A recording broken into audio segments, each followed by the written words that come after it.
Men like Arthur build their lives on predictability. Portfolios, profit margins, wives who blend into the wallpaper.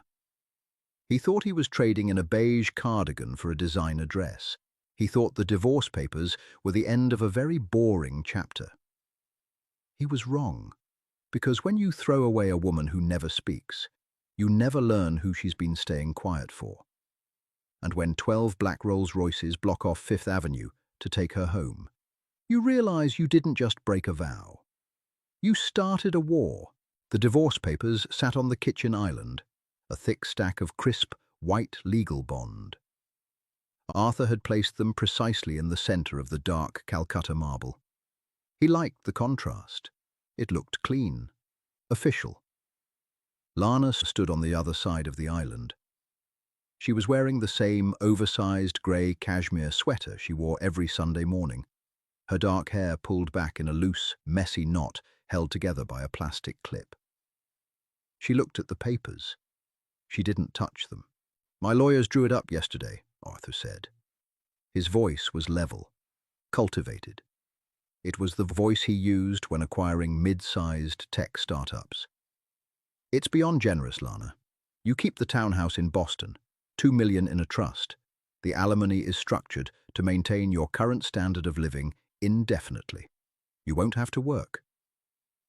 He waited for the tears. He had a speech prepared for the tears. A box of tissues sat nearby on the counter, a strategic placement. Lana didn't cry. She reached out and traced the edge of the top page with her index finger. "Why now?" she asked. Her voice was quiet. It was always quiet.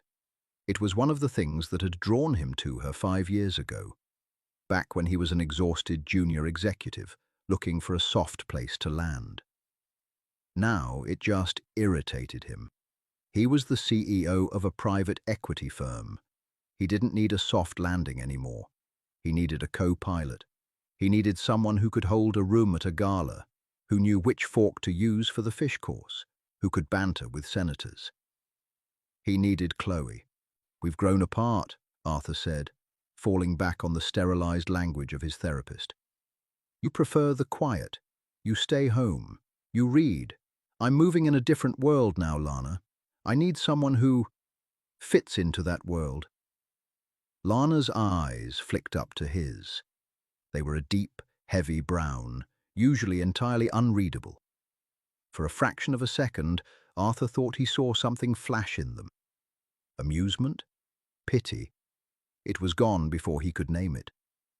"Someone like Chloe," Lana said. Arthur blinked, caught off guard. He swallowed the sudden lump in his throat. "Leave Chloe out of this. This is about us. It's about fundamental incompatibility." Okay. That was it. Just okay. She picked up a pen from the mug next to the coffee maker. It was a cheap blue plastic ballpoint from a dry cleaner. Not the silver Mont Blanc he had gifted her for their 3rd anniversary. She flipped to the last page. She didn't read the clauses. She didn't check the asset division. She just signed her name. Lana Maria. Just her first and middle name, stylized in a sharp, slanted cursive. She had never legally taken his last name, a quirk he had always found annoying but never fought her on. She dropped the pen. It clattered against the marble. "I'll pack my things," she said, turning away. Arthur stood in the kitchen, feeling a strange, hollow ache in his chest. He was supposed to feel liberated. He had spent months agonizing over this conversation, drafting and redrafting it in his head while lying awake next to her. He had expected begging. He had expected anger. Her total lack of resistance felt less like an agreement and more like a dismissal. He followed her to the master bedroom. She had already pulled a suitcase from the closet. It wasn't the Louis Vuitton trunk set they had bought in Paris. It was an old, battered leather duffel bag. She was tossing clothes into it with mechanical efficiency. A pair of jeans, a few plain shirts, a heavy wool coat. "You can take your time," Arthur offered, leaning against the doorframe. He felt the desperate need to be the generous one in the room. "You have 30 days to vacate. I'll stay at a hotel, or at..." I'll stay elsewhere." "No need," Lana said. She zipped the bag. It was shockingly small. 5 years of marriage, condensed into a bag that could fit in an overhead bin. She walked over to her jewelry box. Arthur tensed. This was where the money was. The diamond tennis bracelets, the sapphire earrings. Lana didn't open the box. Instead, she reached for her left hand. She slid the platinum wedding band off her finger. She placed it carefully on top of the lacquered wood box. "Keep it," she said. Arthur pushed off the doorframe. "Lana, be reasonable. The jewelry is yours. The clothes in that closet cost a fortune. Take what belongs to you." She picked up the leather duffel bag and slung the strap over her shoulder. She looked around the expansive, floor-to-ceiling glass bedroom, overlooking the sprawling grey grid of the city. "Nothing in this room belonged to me, Arthur," she said quietly. "It never did." She walked past him.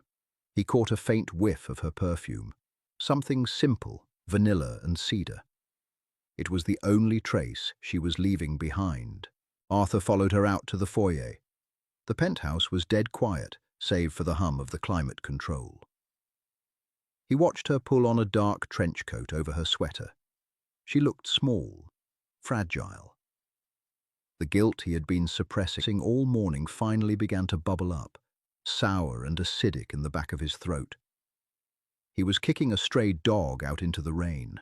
"Do you want me to call a car?" Arthur asked. "It's pouring out there. I can have Thomas bring the Bentley around and take you to the airport, or wherever you're going." "No." Lana tied the belt of her coat. "I have a ride." Arthur frowned. "An Uber? In this weather? Lana, don't be a martyr." She finally looked at him. Really looked at him. The deference, the quiet subservience that he had come to expect, that he had frankly relied on to build his ego. It was gone. Her face was entirely blank, wiped clean of any emotion. It was like looking at a stranger. "Goodbye, Arthur," she said. She opened the heavy oak door and stepped into the private elevator lobby. The doors slid shut, cutting her off from view. Arthur stood alone in his multi-million-dollar apartment. He exhaled a long, shaky breath. It was done. He was free. He could call Chloe right now. He could tell her to bring over a bottle of Bollinger, and they could celebrate the beginning of their life together. The power couple of the decade. Instead, he walked over to the wet bar in the living room and poured himself 3 fingers of Macallan. He didn't bother with ice. He walked over to the massive windows. The penthouse was on the 40th floor, offering a panoramic view of the avenue below. It was a miserable Tuesday afternoon. The sky was the color of bruised iron, and the rain was coming down in heavy grey sheets. The street below was a sluggish river of yellow cabs and black umbrellas. He took a sip of the scotch. It burned going down, a grounding sensation. He looked down, waiting to see Lana emerge from the awning of the building. He wanted to see her. He needed to see her hail a cab, struggling with her cheap leather bag in the rain. He needed to see her look pathetic, because if she looked pathetic, his narrative remained intact. He was the successful man who had outgrown his simple wife. Down in the lobby, Lana stepped out of the elevator. Hector, the doorman who had worked at the building for 20 years, rushed forward. "Mrs. Pendleton," Hector said, his eyes dropping to the duffel bag. "You're heading out? In this weather?" "Just Lana, Hector," she said softly. Hector looked at her face, then back at the bag.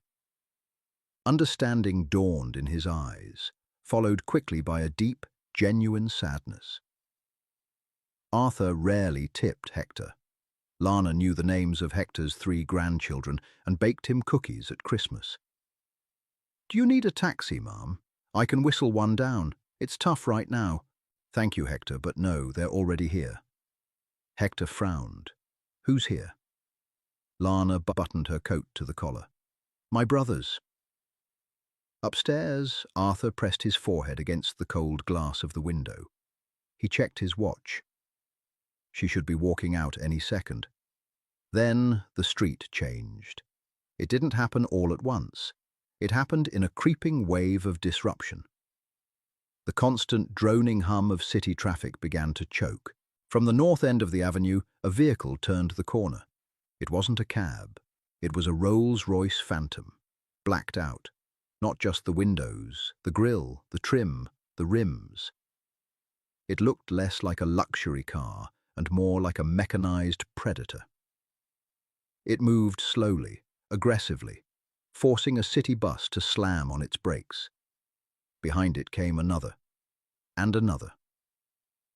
Arthur lowered his glass of scotch. He stopped breathing.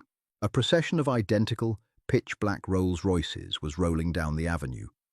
They were moving in a perfect, synchronized line. 3, 6, 9, 12. 12 massive armored vehicles gliding through the rain-slicked streets. The yellow cabs scrambled to get out of the way, hopping curbs or idling dead in the intersection. No horns blared. The usual symphony of New York road rage was completely silenced. People on the sidewalks stopped under their umbrellas, staring. The lead Phantom pulled up directly in front of Arthur's building, parking illegally across 2 lanes of traffic. The second car pulled up tight behind it. The third angled itself to block the intersection completely. They were securing the perimeter. Arthur had seen motorcades before. Presidents, foreign dignitaries. This wasn't diplomatic, this was tactical. "What the hell?" Arthur whispered to the empty room. The rain hammered against the roof of the lead Phantom. Down on the street, the heavy suicide doors of the vehicles began to open in unison. Men stepped out into the downpour. They weren't wearing chauffeur uniforms, they were wearing dark, tailored suits that cost more than Arthur's first car. They didn't carry umbrellas. They moved with a terrifying, loose-limbed grace. Heavy muscle, broad shoulders. Arthur's corporate eyes were trained to spot alpha males in boardrooms. These men were apex predators on pavement. They took up positions around the cars. 2 men flanked the entrance to the building. Others stood in the street, hands resting casually inside their unbuttoned suit jackets. A police cruiser, stuck in the artificial traffic jam, flashed its lights. A beat cop stepped out, holding up a hand, marching toward the third Rolls-Royce. One of the men in suits turned to face the cop. The man didn't speak. He just stared. Arthur watched from 40 floors up as the cop stopped in his tracks. The cop looked at the man, looked at the line of 12 cars, and then slowly, deliberately, turned around, got back into his cruiser, and turned his lights off. Arthur's stomach dropped into a bottomless abyss. The scotch in his hand trembled. The glass doors of the lobby opened. Lana walked out into the rain. She was carrying her battered leather bag. She looked exactly as she had when she left the apartment, small, quiet, unassuming in her beige sweater and dark coat. From the rear of the lead Phantom, a man stepped out. He was incredibly tall, built like a heavyweight boxer, wearing a charcoal 3-piece suit that strained against his shoulders. He had thick, dark hair graying at the temples, and a brutal, jagged scar running down his jawline. He didn't look like a driver. He looked like an executioner. The man walked toward Lana. The rain soaked his expensive suit, but he didn't seem to notice. When he reached her, the hard, violent lines of his face melted. He reached out and took the leather duffel bag from her hand, tossing it effortlessly into the trunk of the car. Then he wrapped his massive arms around her, burying her in a fierce, protective embrace. He kissed the top of her head. Arthur watched Lana, his quiet, boring, librarian-like wife, rest her head against the chest of a man who looked capable of snapping a neck with one hand. The man pulled back. He cupped Lana's face, examining her. looking for tears, looking for bruises. Lana shook her head, a tiny, almost imperceptible movement. "I'm fine." The man nodded. His eyes left Lana's face and tilted upward. He looked up the sheer glass face of the building. He looked past 39 floors of concrete and steel, his gaze locking directly onto the penthouse windows. Arthur stumbled backward. He dropped his glass. The crystal shattered against the hardwood floor, scotch splashing across his polished shoes. He couldn't have seen him. It was impossible. It was raining, the glass was tinted, and he was 40 stories up.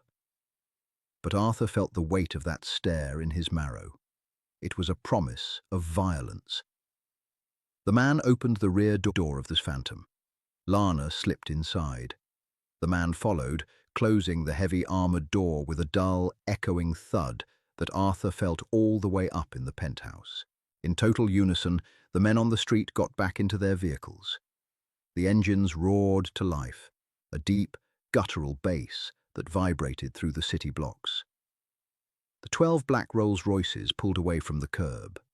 They didn't rush. They rolled down the avenue with the slow, arrogant crawl of absolute power, parting the traffic like the Red Sea. Within 2 minutes they were gone, swallowed by the grey smog and the relentless rain. The street below returned to normal. Cabs honked. People walked. It was as if a ghost ship had passed through the city. Arthur stood in the middle of his living room, his heart hammering against his ribs like a trapped bird. His phone began to vibrate on the kitchen island. He flinched.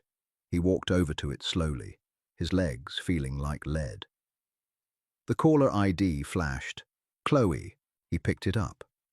Her voice came through the speaker, bright, shrill, and entirely ignorant of the world order that had just shifted. "Artie, tell me the dead weight is gone. I just locked down a reservation at Le Bernardin for 8. We need to celebrate." Arthur didn't answer. He was looking down at the marble counter. Next to where the divorce papers had been, right next to the cheap blue plastic pen she had used to sign her name, was her phone. She had left her iPhone behind. The screen was lit up. It was displaying a text message she hadn't bothered to read before she walked out. Arthur reached out with a trembling hand and picked up the phone. The message was from a contact saved simply as Leo. "We are outside, Principessa. Papa says the rat is dead the second you say the word." Arthur dropped the phone. It clattered against the marble, right next to his platinum wedding band. "Arthur, are you there?" Chloe's voice buzzed like an annoying insect in his ear. "Hello?" Arthur hung up. He backed away from the kitchen island, his chest heaving. "Principessa, Papa." He scrambled for his laptop sitting on the dining table. He threw it open, his fingers slipping on the keys as he brought up a search engine. Lana Maria. He had never known her mother's maiden name. He had never asked. She said her family was in import-export in Chicago. He had thought that meant logistics. He had thought that meant boring. He typed wildly into the search bar. Chicago. Organized crime. Boss. Daughters. He hit enter. Images flooded the screen.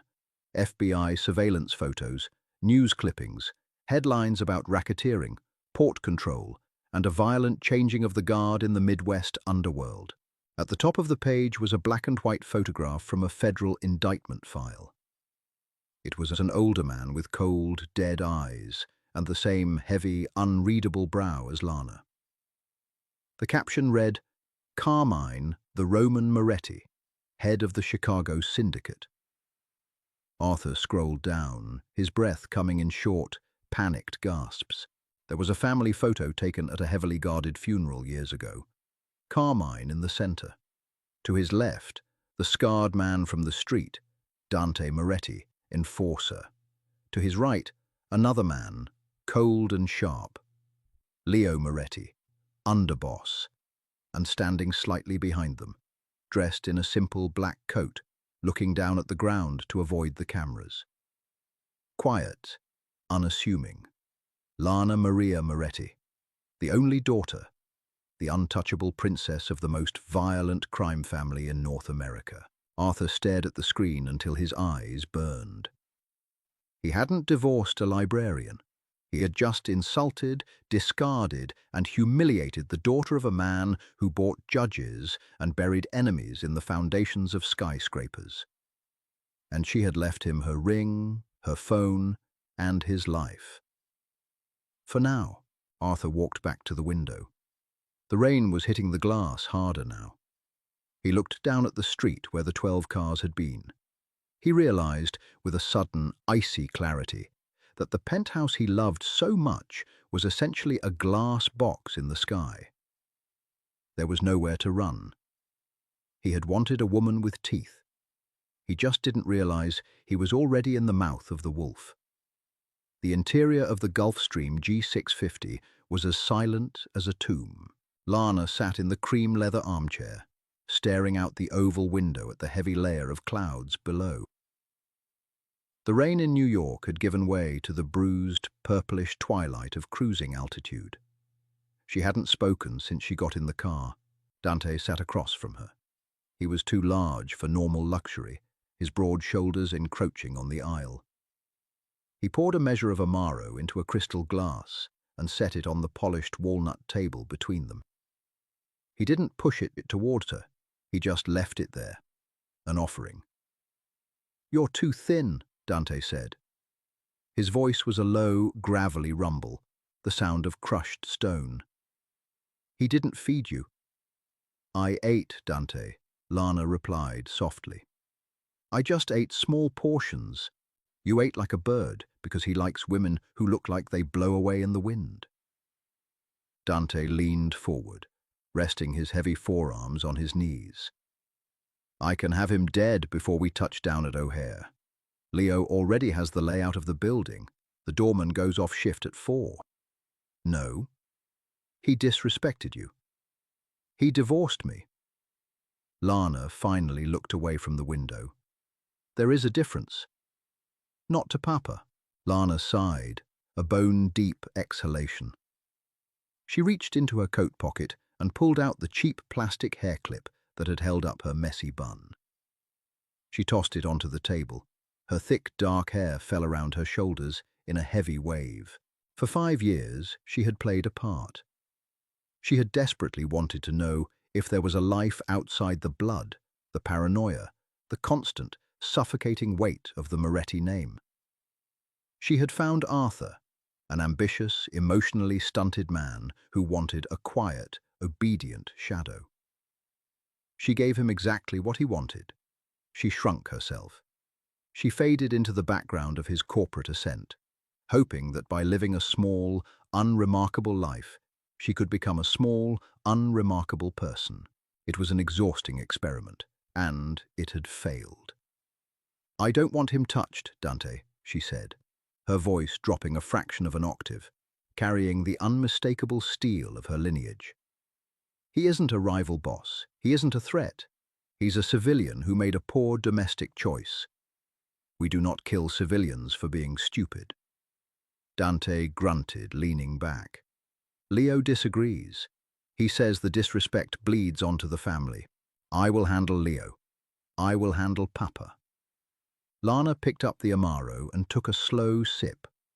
The bitter, herbal liquor burned her throat, washing away the lingering taste of vanilla coffee and artificial sweetener. "Is the house ready?"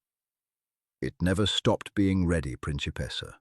2 hours later, the motorcade pulled through the wrought-iron gates of the Moretti compound in Lake Forest. It was a sprawling stone fortress disguised as a Gilded Age estate, surrounded by 20 acres of manicured lawn and high, electrified walls. Carmine Moretti was waiting on the front steps. He was 70 years old, wearing a dark cardigan over a crisp white shirt. He looked like a retired professor. He looked like a grandfather. But Lana knew that the men standing in the shadows of the portico would shoot their own mothers if he gave a subtle nod. Lana stepped out of the car. The damp Chicago wind hit her face. Carmine walked down the steps. He stopped 2 feet away from her. His dark, deep-set eyes, the exact replica of her own, scanned her face. He didn't look at the cheap clothes. He looked at the hollows of her cheeks, the faint shadows under her eyes. He raised a weathered hand and gently cupped her cheek. "My beautiful girl," Carmine murmured. "Hello, Papa." Carmine kissed her forehead.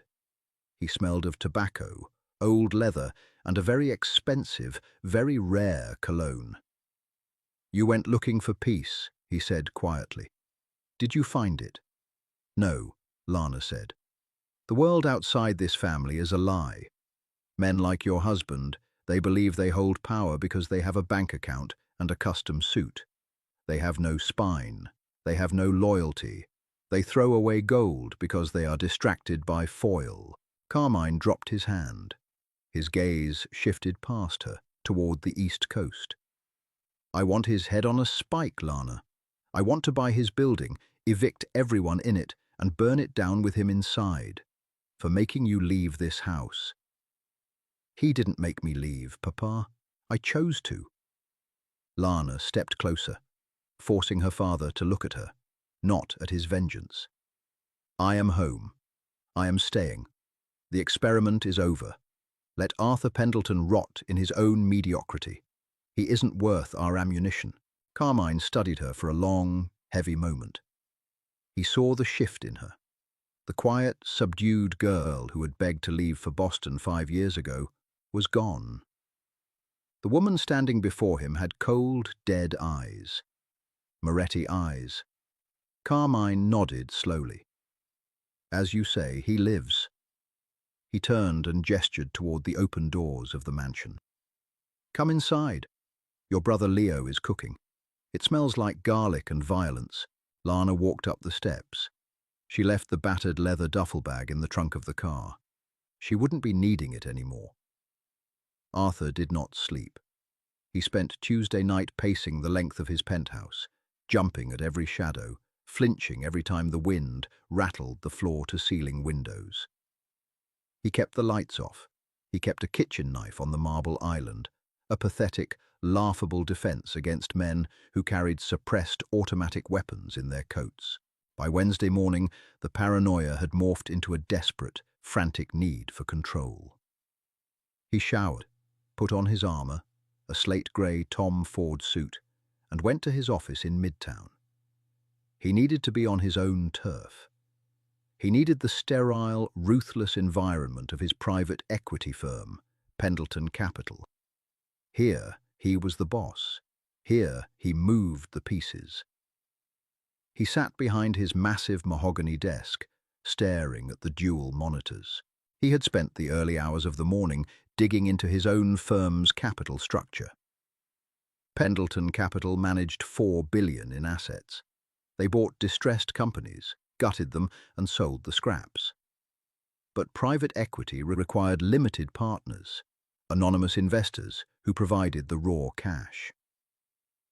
Arthur's hands shook as he traced the lineage of his 3 largest anchor investors: Aegis Holdings, Black River Logistics, Apex Marine. He had never questioned where the money came from. The checks cleared, the offshore accounts were verified, and the compliance officer had signed off. Now he ran the parent corporations of those shell companies. He ran them through obscure registry databases, tracking the managing directors to P.O. boxes in Delaware, which led to holding companies in Panama, which circled right back to a commercial real estate firm based in Chicago. Moretti Enterprises. Arthur felt all the blood drain from his face. They owned him. They had always owned him. Carmine Moretti had essentially financed Arthur's entire ego trip. Lana hadn't just been living in his apartment. Her family had bought the building, the firm, and the chair he was currently sweating in. His office door burst open. David, his CFO, walked in. David was usually a picture of unruffled wasp calm, but today his tie was loosened and he was sweating through his pale blue shirt. "Arthur, what the hell is going on?" David slapped a thick file onto the desk. Did you piss off a senator? Did you commit securities fraud and forget to tell me? Arthur stared at the file. What is that? That is our firm collapsing, David said, his voice pitching high with panic. I've been on the phone since 6 a.m. Aegis Holdings just triggered a liquidity clause. They're pulling their capital, all of it. Arthur's stomach bottomed out. They can't do that. There's a lock-up period. They claim breach of fiduciary duty. They have a team of lawyers throwing injunctions at us like confetti. But that's not even the worst of it. David leaned over the desk, his eyes wide. The Longshoremen Union in Newark just walked out on our shipping acquisition, completely paralyzed the port.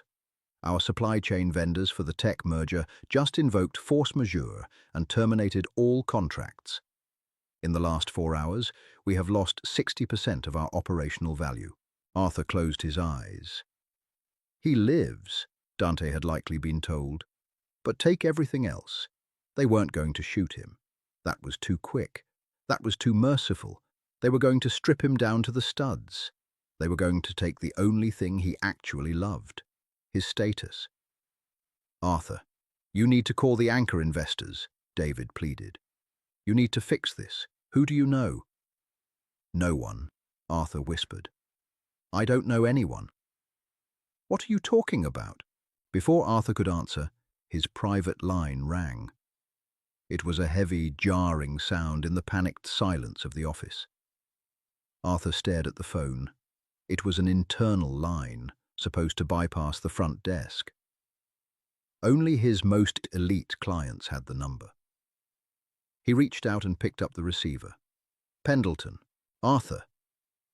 The voice was smooth, cultured. It lacked the brute force gravel of Dante or the old-world weight of Carmine. It sounded like a corporate raider. It sounded like Leo. I hear the market is volatile today. Arthur's throat seized. Leo! Mr. Moretti to you, Arthur. Only family calls me Leo. And you, very recently and very stupidly, opted out of that demographic. Listen to me, Arthur said, his voice trembling. He hated how weak he sounded, but he couldn't stop it. I didn't know. If I had known who she was... You would have kept her out of fear, Leo interrupted, the silk in his voice hardening into a blade. Yes, we know. That's why she didn't tell you. She wanted to see what kind of man you were in the dark. Turns out, you're a coward who trades his wife for a shiny hood ornament. Please, the firm is dead. We are bleeding it dry. By Friday, Pendleton Capital will be a penny stock, and you will be buried in so much litigation you won't be able to afford a hot dog from a street cart. But we aren't savages, Arthur. We believe in face-to-face negotiations. Negotiations for what? You've taken it all. For your breathing privileges, Leo said calmly. Le Bernardin. Tonight, 8 o'clock. Don't be late. I hate bad manners. The line went dead. Arthur slowly placed the receiver back on the cradle. Who was that? David asked, looking terrified. That was the Grim Reaper, Arthur said, hollowly. He looked at the framed Forbes article on his wall. Arthur Pendleton, Master of the Universe. He reached under his desk and pulled out a wastebasket. He threw up his morning coffee perfectly into the center of it. Arthur arrived at the restaurant at 7:45 p.m. Le Bernardin was normally packed on a Wednesday evening, a bustling hive of hedge fund managers, diplomats, and old money. Tonight, it was empty. The heavy velvet curtains were drawn tight across the windows. The front door was locked. A single man in a dark, impeccably tailored suit stood outside in the rain. He didn't ask for Arthur's name. He just opened the door and stepped aside. Arthur walked into the dining room. The silence was absolute. The waitstaff was gone. The ambient music was turned off. In the very center of the massive, opulent room, a single table was set. Leo Moretti sat on one side. He was wearing a midnight blue Brioni suit, his dark hair slicked back, a Rolex Daytona flashing on his wrist. He looked like exactly the kind of man Arthur used to pretend to be. Standing behind Leo, looming in the shadows near the wine cellar, was Dante. He wasn't wearing a suit tonight. He wore a black tactical sweater and leather gloves. He didn't look at Arthur. He looked through him. "Sit, Arthur," Leo said, gesturing to the empty chair across from him. Arthur walked on legs that felt like wet sand. He pulled out the chair and sat down. His hands were shaking so badly he had to hide them under the heavy white tablecloth. "You bought out the restaurant?" Arthur asked. His voice cracked. "We bought the building," Leo corrected smoothly. "It was easier than dealing with the maitre d'." Leo steepled his fingers, leaning forward. "Let us skip the pleasantries. You are currently hemorrhaging capital at a rate that will render you bankrupt by tomorrow morning. Your career is over. Your reputation is ash. You are a dead man walking." Arthur swallowed hard. "I'll sign it over. The firm, the penthouse. Take it. Just let me walk away." "You don't have anything to sign over, Arthur. We already own the debt on the penthouse. The firm's assets are frozen. You are offering me my own property." Leo smiled. It was a terrifying, dead smile. "But I am not the one you need to negotiate with." Leo looked past Arthur toward the rear of the restaurant. Arthur heard the slow, deliberate click of heels on the hardwood floor. He didn't want to turn around. He wanted to close his eyes and wake up. But the heavy, suffocating gravity of the room forced him to turn his head. Lana was walking towards the table. Arthur's breath caught in his lungs. Gone was the oversized beige cashmere. Gone was the messy hair clip and the cheap jeans. She was wearing a sharply tailored, double-breasted black suit that fit her like armor. Her dark hair was blown out, sleek and severe, falling in a sharp line past her shoulders. Her face was perfectly contoured, striking and aristocratic. The quiet, subdued librarian was dead. She looked like a queen stepping onto a battlefield. Arthur stared at her, completely paralyzed. He had lived with this woman for 5 years. He had slept next to her. He had patronized her, ignored her, and discarded her. He had never once seen her. Lana reached the table. Leo immediately stood up, buttoning his jacket in a gesture of absolute respect. Dante stepped forward from the shadows, his posture stiffening into at attention. Lana didn't sit. She stood at the head of the table, looking down at Arthur. "Lana," Arthur whispered. It sounded like a plea. "Do not use my first name, Mr. Pendleton," she said. Her voice was no longer quiet. It was clear, resonant, and freezing cold. "You lost that privilege when you slid those papers across my kitchen counter." Arthur shrank back into his chair. I made a mistake." "You made a calculation," Lana corrected smoothly. "You calculated that I was weak. You calculated that I was a liability to your upward mobility. You wanted a woman who could hold a room, a woman with teeth." She tilted her head, her dark eyes pinning him to the chair. "Are you happy with the teeth you found, Arthur?" Arthur couldn't speak. His throat was entirely closed off. "I gave you 5 years of peace," Lana continued, her voice echoing slightly in the empty, cavernous restaurant. "I shielded you from a world that would have eaten you alive in 5 minutes. I played the fool so you could feel like a king, and you threw me away for a woman who complains about dinner reservations." Lana reached inside her tailored jacket. Arthur flinched violently, throwing his hands up to cover his face, expecting a gun, expecting a bullet. From the corner of his eye, Dante let out a low, mocking laugh. Lana pulled out a folded piece of thick, white legal bond paper. She tossed it onto the table in front of Arthur. Arthur lowered his hands, trembling. He looked at this paper. It was the last page of their divorce decree. the one she had signed with the cheap blue pen. "Read the signature," Lana commanded. Arthur looked down. There, in sharp, slanted cursive, she had written, "Lana Maria Moretti." "I didn't sign your name, Arthur," she said. "I signed mine. The divorce is legal. The severance is complete. You wanted a clean break. You have it." Arthur looked up, hope fluttering violently in his chest. You're letting me go?" "I am letting you live," Lana corrected. "There is a difference. Your firm is gone. Your bank accounts are frozen.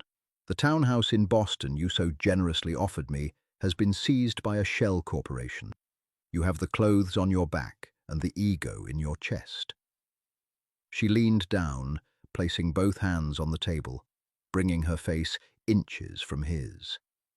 He could smell her perfume, vanilla and cedar. It smelled like a funeral. "You are going to walk out of this restaurant, Arthur. You're going to go back to whatever hole you can afford to rent. And for the rest of your long, miserable life, every time a black car pulls up behind you, every time a shadow moves in an alley, every time your new girlfriend looks at her phone, you will remember that you only draw breath because I allow it." Lana stood up straight. She didn't look back at him. "Leo, Dante, we are finished here."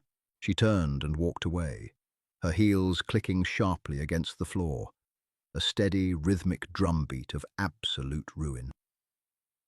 Leo smiled at Arthur one last time, buttoned his suit jacket, and followed his sister. Dante lingered for a fraction of a second, staring at Arthur with empty, dead eyes, before turning to shadow them out the door. Arthur Pendleton sat completely alone in the center of the dark restaurant. He had nothing left, no firm, no penthouse, no power. He realized then that he had never built an empire. He had only ever been building his own tomb. He just didn't know the woman holding the shovel. Power in the Moretti family had never been loud. It was a foundational rule Carmine had instilled in his children from the moment they could walk. The men who shouted in this life usually ended up bleeding out on a linoleum floor. The ones who whispered dictated the terms. Lana had always been the best at whispering. It was a cold, bitter Tuesday in November, 6 months after the 12 black Rolls-Royces had parted the traffic on Fifth Avenue. The lake effect snow was hammering against the reinforced glass windows of the Lake Forest compound. Inside, the heavy mahogany doors to Carmine's private study were shut tight. Around the massive scarred oak table sat the pillars of the Chicago syndicate. Leo sat to Carmine's right, immaculate in a grey wool suit, reviewing a ledger. Dante stood by the fireplace, a brooding, silent mountain of muscle. 4 capos, older, harder men with faces like beaten copper, occupied the remaining chairs. Lana sat at the far end of the table. She wore a simple black turtleneck and dark slacks. She had a pen in her hand, not a cheap plastic one, but a heavy, matte black fountain pen. She was taking notes. She hadn't spoken in 45 minutes. Victor, a capo who ran the South Side distribution lines, was sweating. He was a thick-necked man who still believed business was settled with tire irons and shallow graves. "The Russian pricks are leaning on the transit union," Victor barked, slamming a meaty hand onto the table. The coffee cups rattled. "They're holding up 4 shipments of electronics at the rail yards. They want 20% of the gross to let the trains move. I say we send a crew tonight, break a few knees at the dispatch center, send a message." Leo looked up from his ledger. "You break knees, the feds swarm the yard by morning. We lose the shipments entirely to evidence lockers. So we just pay them." Victor sneered. "We roll over." Carmine remained silent, his eyes half closed, watching his men argue. It was a test. He rarely intervened until the solution presented itself. Lana stopped writing. She set the pen down. The click of the metal against the wood was soft, but in a room trained to listen for the shifting of gears, it was deafening. Victor stopped talking. He looked at Lana. The capos still struggled with her presence. For 30 years, she had been the untouchable princess. The civilian kept far away from the blood. Now she was sitting at the table where the blood was measured and sold. "Victor," Lana said. Her voice was quiet, level. "Who owns the land the rail yard is built on?" Victor frowned, wiping a bead of sweat from his forehead. "The city. It's public zoning." "Incorrect," Lana replied, pulling a manila folder from the stack in front of her. She didn't look at Victor. She looked at the paperwork. "The city leases the operational rights to a private holding company called Great Lakes Transit. Great Lakes Transit is a subsidiary of a real estate trust based in Delaware." She slid the folder down the long table. It stopped squarely in front of Victor. "I spent 5 years sitting in a multi-million-dollar penthouse, listening to a private equity firm gut American infrastructure," Lana said, her eyes finally lifting to meet Victor's. The sheer freezing weight in her gaze made the older man shift uncomfortably in his chair. "I learned a great deal about how the legal world steals money. It is far more efficient than extortion." Leo smiled, a thin, razor-sharp smile. "Go on, Lana." "We don't send a crew to break knees," she continued smoothly. "We acquire the debt of the holding company. They are heavily leveraged. I've already drafted the buyout protocol through our front companies. By Friday, we will legally own the operational rights to the yard. When the Russians show up to extort the Union, they won't be trespassing on city property. They will be trespassing on private land." Dante grunted from the fireplace. "Our land." "Exactly," Lana said. "And when armed men trespass on private, federally subsidized logistics land, we don't need to shoot them. We call private security. We press federal racketeering charges, and we let the FBI do our heavy lifting. The Russians lose their leverage, their men go to federal prison, and we maintain complete anonymity. The shipments move." The room was dead silent. The only sound was the crackle of the birch logs burning in the hearth. Victor stared at the documents in the folder. He couldn't read half the financial jargon, but he understood the checkmate. He looked up at Lana, the sneer entirely gone from his face, replaced by a cautious, fearful respect. That's corporate," Victor muttered. "It is evolution, Victor," Carmine finally spoke. His voice was a low rasp that commanded absolute obedience. He looked at his daughter, his chest swelling with a terrifying pride. "The days of Tommy guns and corner shootouts are over. The real blood is spilled on paper now. My daughter understands the new weapons."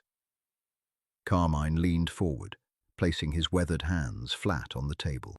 "From today forward, Lana is no longer observing," Carmine announced. The temperature in the room seemed to drop 10 degrees. "She is the architect of our legitimate acquisitions. Every holding company, every front, every financial transaction goes through her desk. She has my proxy." Leo nodded in agreement. He didn't resent her rise. He welcomed it. He was the sword, but Lana was the shield. The capos exchanged quick, solemn glances. Then, one by one, they nodded.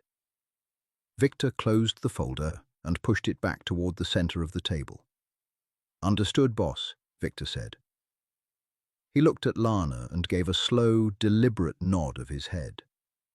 "Understood, Ms. Moretti." Lana picked up her pen. She didn't smile. She didn't gloat. She simply opened a new page in her notebook. "Now," Lana said quietly, "let us discuss the municipal judges up for re-election."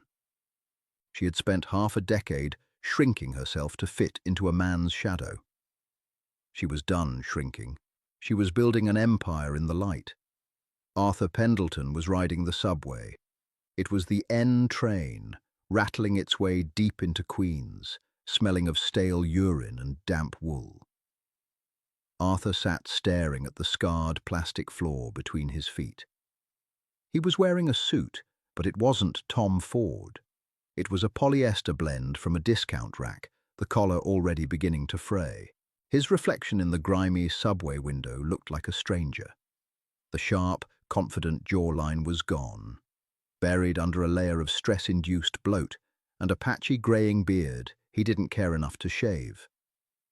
The cold, assessing eyes of the CEO were bloodshot and exhausted.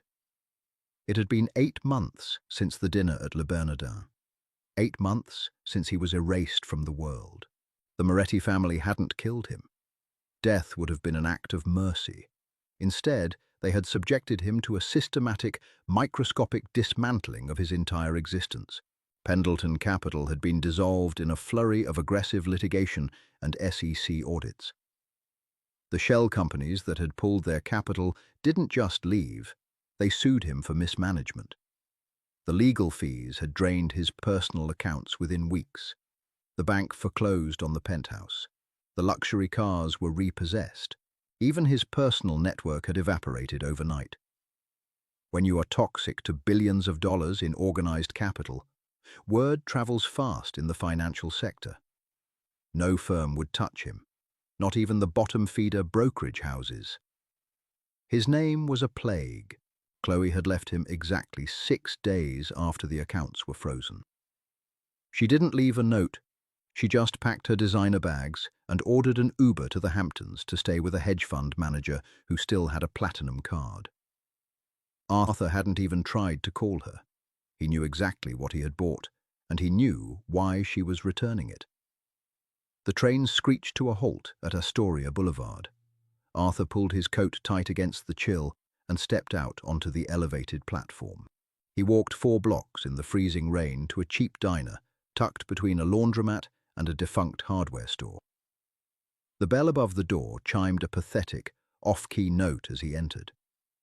The air inside was thick with grease and old coffee. He slid into a torn vinyl booth in the back. Across from him sat Greg, a former junior partner at Pendleton Capital. Greg was looking around nervously, pulling the collar of his expensive overcoat up around his neck. "You're 10 minutes late," Greg muttered, refusing to meet Arthur's eye. "The train was delayed," Arthur said, his voice flat. He didn't bother offering an apology. "Did you bring it?" Greg reached into his leather briefcase and pulled out a thick manila envelope. He slid it across the sticky Formica table. "There's 10,000 in there," Greg said quickly. "Cash, unmarked, like you asked. But this is the last time, Arthur. I mean it. I can't be seen with you. My new firm just landed a contract with Aegis Holdings. If they find out I'm fronting you money, I'm dead in the water." Arthur put his hand on the envelope. It felt incredibly light. He used to spend $10,000 on a weekend trip to Aspen without checking his balance. Now it was his lifeline. It was 3 months of rent for his miserable, roach-infested studio apartment. "Aegis Holdings," Arthur repeated softly. A bitter, hollow laugh scraped the back of his throat. "They own your new firm too." "What?" Greg frowned. "Nothing." "Thank you, Greg." Arthur slid the envelope into his coat pocket. Greg stood up immediately. He didn't say goodbye. He just turned and practically bolted for the door, eager to wash the stench of failure off him. Arthur sat alone in the booth. A waitress with a tired face approached and dropped a laminated menu on the table. "Coffee?" she asked. "Just water," Arthur said. He couldn't afford the luxury of diner coffee. He looked up at the small television bolted to the corner of the ceiling. It was tuned to a local business news channel. The anchor was discussing a massive real estate acquisition downtown. In a stunning move today, the newly formed Moretti Vanguard Trust has acquired the historic Chrysler Building in a multi-billion-dollar private transaction. Arthur's breath stopped. He stared at the screen. The news feed cut to a press conference held earlier that afternoon. A bank of microphones was set up in front of the iconic Art Deco building. Stepping up to the podium was Lana. She wore a stark white trench coat over a dark suit, looking like a blade of pure, uncut diamond.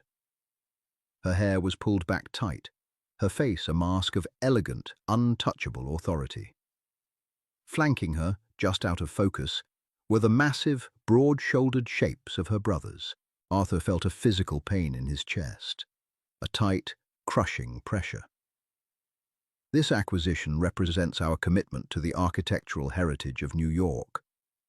Lana's voice drifted through the static of the diner television. It was calm, cultured, perfectly modulated. The voice of a predator who had already eaten and was merely rearranging the bones.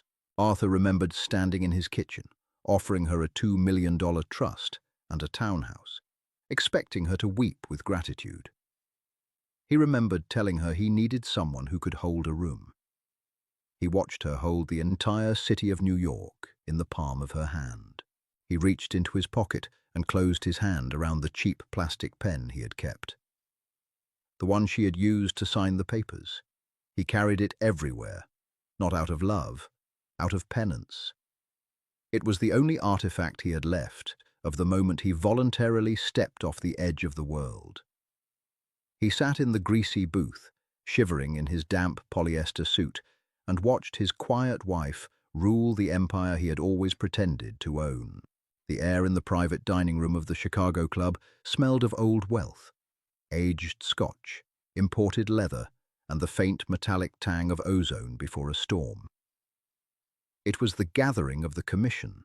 Once every 5 years, the heads of the remaining 5 syndicates across the Midwest and the Eastern Seaboard met to redefine territories, settle blood feuds, and adjust to the shifting tides of federal law enforcement. The men in the room were relics, heavy with decades of violence. They sat around the circular mahogany table, their bodyguards positioned by the oak-paneled doors. Carmine Moretti sat at the designated head of the table. He looked older today. His shoulders stooped slightly under the weight of his dark suit. He had spent 40 years holding back the wolves, and his bones were tired. Leo stood to his right. Dante stood by the window, watching the street below. Lana sat to Carmine's left. The other bosses, Marcello from Detroit, Russo from Cleveland, and 2 heavy hitters from Philadelphia and Boston, eyed her with a mixture of suspicion and deep-seated chauvinism. Women did not sit at this table. Women attended the funerals and cooked the Sunday dinners. They did not review the ledgers. "Carmine," Marcello said, lighting a thick cigar, "we respect your family, we respect your blood, but we are discussing the interstate trucking routes. We are discussing the movement of product. This is not a conversation for civilians." He gestured lazily toward Lana with the glowing end of his cigar. Carmine didn't say a word. He just leaned back in his chair and folded his hands over his stomach. Lana looked at Marcello. She didn't bristle at the insult. She didn't let anger flush her cheeks. Anger was a leak in the boat. It let the water in. She opened the leather folio resting in front of her. "Mr. Marcello," Lana said. Her voice was barely a whisper, yet it cut through the heavy air of the room like a scalpel. "The interstate trucking routes you are referring to rely on the I-90 corridor through Indiana and Ohio. Specifically, the way stations." Marcello frowned, lowering his cigar. "Yeah, so?" "So," Lana continued, pulling a crisp sheet of paper from the folio. 6 months ago, the Department of Transportation initiated a private-public partnership to overhaul the digital logging systems at those specific way stations. They outsourced the software management to a tech firm in Silicon Valley. The room grew very still. "That tech firm," Lana said, her dark eyes locking onto Marcello's, "was quietly acquired by Vanguard Logistics, a holding company I personally structured. Which means, gentlemen, that every truck moving through your sacred I-90 corridor is currently being logged, weighed, and tracked by my servers." She slid the paper across the table. It was a printout of the software architecture, stamped with the Vanguard logo. I know exactly how much product you are moving, Mr. Marcello, Lana said softly. I know that Russo's trucks are running 30% lighter than his manifests claim, which means he's skimming from the joint pool. And I know that the feds are currently running a shadow audit on the Philadelphia operation, which means if you use those routes next month, you will all be indicted under RICO. Russo paled, choking on his own breath. Marcello stared at the paper, the cigar turning to ash in his hand. You brought us here to discuss routes, Lana said, closing the folio with a soft, final snap. I am telling you that you no longer own the routes. You rent them from me, and the rent just went up. Absolute silence descended on the Chicago club. The old men looked at the young woman in the dark suit. They looked for the bluff. They looked for the hesitation. They found nothing but a vast, freezing void. They found Carmine Moretti's eyes, staring back at them from his daughter's face. Carmine reached out and placed a hand on Lana's shoulder. It was a gesture of immense, tectonic significance. He was officially passing the crown. Leo smiled proudly. Dante finally looked away from the window, his chest swelling. Are there any further questions about my daughter's presence at this table? Carmine asked. His voice was a rasping, quiet threat. Marcello slowly picked up the paper. He looked at Russo, who gave a defeated, terrified shake of his head. No, Carmine, Marcello muttered, putting his cigar down in the ashtray. No questions. The meeting concluded an hour later. The terms were dictated entirely by Lana. Bloodshed was avoided. Billions of dollars shifted hands on ledgers hidden behind firewalls and proxy servers. The violence of the old world had been neatly, efficiently replaced by the ruthless mechanics of the new. When the other bosses left, looking significantly older and more tired than when they arrived, Lana remained at the table. She walked over to the large bay windows overlooking Michigan Avenue.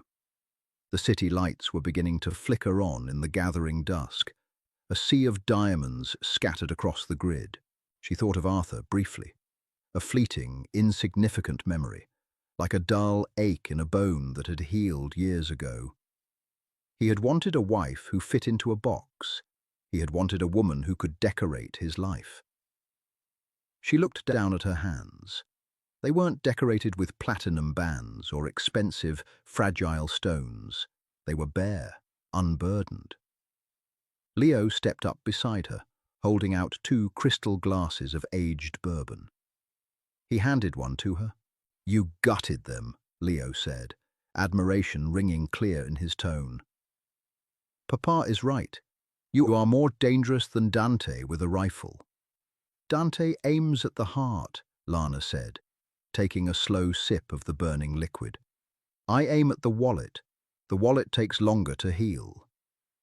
Down on the street below, a procession of heavy black vehicles began to pull up to the curb.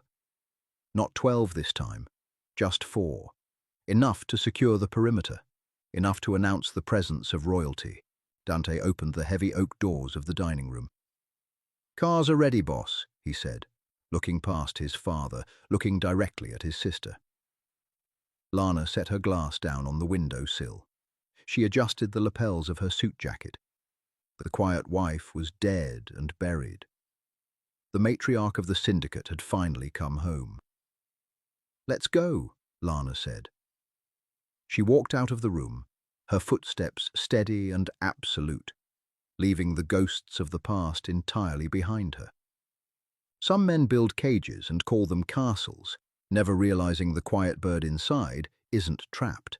She's just resting before she takes the whole sky. Lana's evolution from discarded wife to untouchable mob queen proves that silence isn't a weakness, it's a loaded weapon. Arthur wanted a woman who could hold a room, but he ended up paying the price for a woman who could buy the whole city. If this grounded, gritty tale of revenge and reclaimed power kept you hooked, please like this video, share it with your friends, and subscribe for more deep, dramatic storytelling.